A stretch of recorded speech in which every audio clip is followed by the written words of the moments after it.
Nous sommes près du palais de Kolima. Et ce palais-là, messieurs les journalistes, il y a eu 4 chefs d'État qui ont dansé ici. C'est un homme contrarié par l'état de désuétude du mythique palais de Kolima.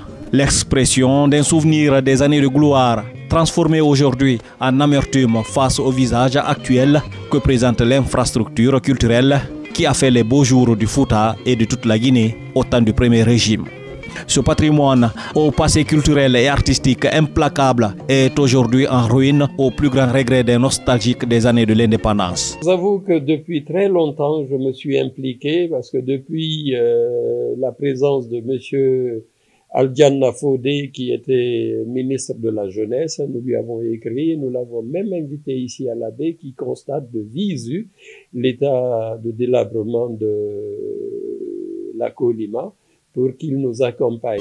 Ce monument construit en 1966 est riche en histoire. Sékou Touré, ses homologues chefs d'État et d'autres invités de premier rang ont savouré dans ce palais les sonorités musicales du groupe mythique, le Super Kolima Jazz du Fouta, mais pas que. Monsieur Sékou Touré, président de la République d'alors, sachant les qualités d'accueil des populations de la baie, dès qu'il avait un invité de marque, l'invité à la baie, où ils étaient très bien accueillis et profitaient justement des soirées pour aller se récréer là-bas.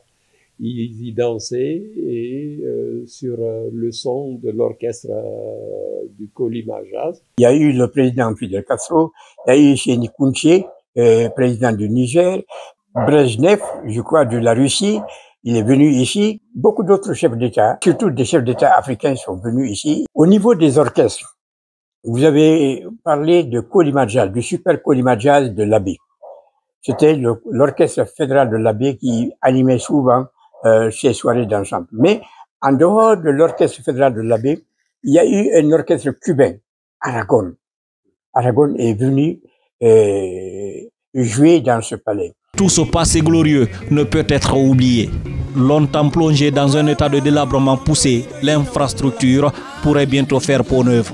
Les travaux de réhabilitation viennent d'être lancés par les autorités de la transition. Avec 600 places, l'édifice flambant neuf sera livré dans un délai de 6 mois, selon le cahier de charge.